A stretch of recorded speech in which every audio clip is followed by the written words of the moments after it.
बिस्मिल्लाहिर्रहमानिर्रहीम। आप सबकी खिदमत में अस्सलामु अलैकुम। शॉर्ट हैंड के एक और लेक्चर के साथ मैं आपकी खिदमत में हाजिर हूँ। आज हम पढ़ने वाले हैं डाउनवर्ड एल। अभी तक आपने देखा कि हमने एल को हमेशा से अपवर्ड ही लिखा है, यूं अपवर्ड एल लिखा जाता है।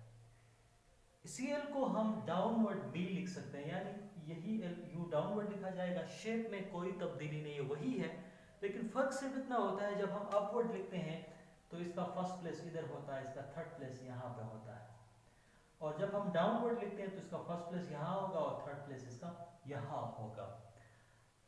अब हम बहुत सारे केसेस में डाउनवर्ड भी लिख सकते हैं एल को, ये इसकी कन्वीनियंस के हिसाब से है, यानी जहाँ पे हम अपवर्ड एल कन्वीनियंटली ज्वाइन कर सकते हैं तो हमने अपवर्ड लिखना है, जहाँ डाउनवर्ड कन्वीनियंट होता है वहाँ हम डाउनवर्ड लिखते हैं। लेकिन फिर ये हमारी आज़ादी पे मुनहसर नहीं है कि मैं जब चाहूँ डाउनवर्ड लिखूँ, जब चाहूँ अपवर्ड लिखूँ। उसके लिए मखसूस केसेस हैं कि कब और कहाँ हमने अपवर्ड लिखना है, कब कहाँ हमने डाउनवर्ड।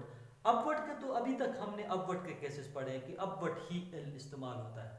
आज हम जरा सा डाउनवर्ड एल की बात करते हैं कि कौन से केसेस में, यानी कब हम डाउनवर्ड एल यूज कर सकते हैं।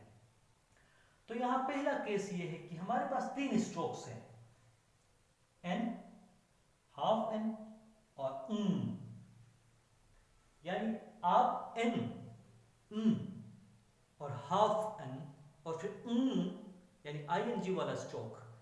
इन तीन स्ट्रोक्स के बाद आने वाले हर एल को आप डाउनवर्ड लिख सकते हैं, कोई कंडीशन नहीं है, आगे पीछे वॉवल्स हो ना हो, जो भी स्ट्रोक्स हो, आप इन तीन स्ट्रोक्स के बाद, बेसिकली तो एक ही स्ट्रोक है, एन का ही है, हाफ भी एन ही है, और आगे ये दो स्ट्रोक्स हो गए।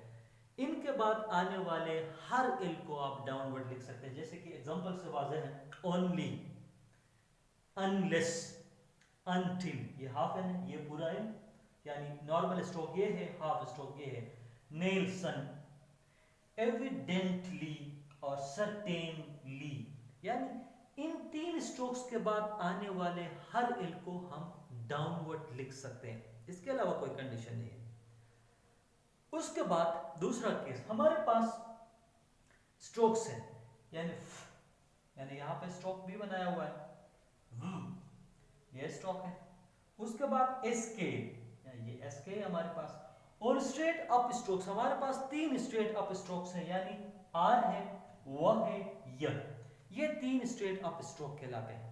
तीन स्ट्रोक्स ये हो गए, यानी एसके और उसके बाद स्ट्रेट अप स्ट्रोक। इन तीन स्ट्रोक्स के बाद आने वाले एल को डाउनवर्ड लिखा जा सकता है, लेकिन एक कंडीशन है, अगर उस एल के बाद यानी फाइनल में वॉवल आ जाता है, किसी भी प्लेस का वॉवल हो, एल तो आ जाए लेकिन उस एल के बाद वॉवल होगा तो हम वही अपवर्ड एल यूज करेंगे। अगर इन स्ट्रोक्स के बाद आने वाले एल को हम डाउनवर्ड लिखें, लेकिन इस कंडीशन में लिखें कि उसके बाद कोई वॉवल ना हो, वॉवल नहीं हुआ तो हम इन स्ट्रोक्स के बाद आने वाले एल को डाउनवर्ड लिख सकते हैं। जैसे कि यहाँ पे है फेल, स्ट्रोक है, उसके बाद आने वाले एल को हमने डाउनवर्ड लिखा।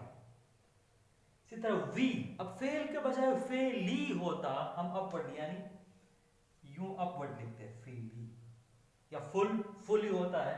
इसी तरह स्केल या स्किल हमने डाउनवर्ड लिखा है। रूल हमने डाउनवर्ड लिखा है क्योंकि इस एल के बाद कोई वॉवल नहीं है। रेल हमने डाउनवर्ड लिखा।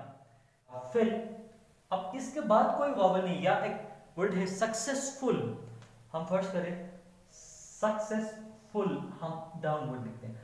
अगर इनके सक्सेसफुल ही होता है हम अपवर्ड लिखेंगे, सक्सेसफुल, यानी इस लास्ट वॉवल की वजह से हमने इसको अपवर्ड लिखना है। तो कंडीशन ये है कि इन स्ट्रोक्स के बाद आने वाले एल को डाउनवर्ड लिखा जा सकता है, लेकिन उस एल के बाद वॉवल आ जाए तो हमने अपवर्ड ही लिखना है। ये तो थे स्ट्रोक्स के बाद आने वाले एल की बात। अब बाजू का ये होता है कि शुरू में भी एल को डाउनवर्ड लिखा जा सकता है।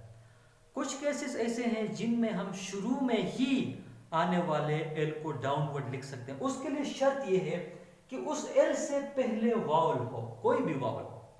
और उस एल के बाद जो स्ट्रोक्स आएंगे वो हॉरिजॉन्टल हो, सिंपल हॉरिजॉन्टल स्ट्रोक, यानी और ख ग, ये हॉरिजॉन्टल स्ट्रोक्स कहलाते हैं। यानी उस एल से पहले हमारे पास वावल्स हों किसी भी प्लेस का, और उस एल के बाद हॉरिजॉन्टल स्ट्रोक्स में कोई स्ट्रोक हो, तो हम एल को डाउनवर्ड शुरू में ही लिख सकते हैं। जैसे कि अब देखिए एलोन, हमने डाउनवर्ड, जबकि लोंग अगर लफ्ज होता हम लोंग को यूं अपवर्ड लिखते हैं। क्यों? उसमें एल से पहले वावल नहीं है, यहां एल से पहले वावल है। एलोन, एलोन, खाली लोंग होता है हम अपवर्ड लिखते हैं। एलन, एलाइक, जबकि लाइक आपने देखा है हम लाइक को यूं लिखते हैं अपवर्ड, ठीक है। एलाइक है, एल से पहले वावल है तो हमने डाउनवर्ड लिखा। एलेक्ट और इलेक्टेड, ये वो अल्फाज हैं जिनमें हम एल से पहले वावल और एल के बाद हॉरिजॉन्टल स्ट्रोक्स देखते हैं। उसके अलावा दो अल्फाज ऐसे भी हैं जिनमें कोई कंडीशन, कोई वावल नहीं है, जैसे लेसन है, लिसन है, हम उनको ऐसे ही हम डाउनवर्ड लिखते हैं, यानी लेसन और लिसन, थर्ड प्लेस में लिखा जाएगा लिसन। ये वो अल्फाज है जिनमें हम एल से पहले वावल की कंडीशन नहीं देखते हैं, बस हम इन दो अल्फाज को शुरू में ही एल डाउनवर्ड लिखते हैं। बाकी अल्फाज में हम एल को डाउनवर्ड लिखने के लिए इस कंडीशन को देखते हैं कि एल से पहले वावल हो और एल के बाद जो है वो हॉरिजॉन्टल स्ट्रोक्स हो। अब सिर्फ यही नहीं है, बल्कि हम आगे जाके फिर एक और लेक्चर में हम क्लियर करेंगे कि बाज़ औक़ात बहुत सारे ऐसे स्ट्रोक्स हैं जिनमें हम एल को डाउनवर्ड यूज़ कर सकते हैं।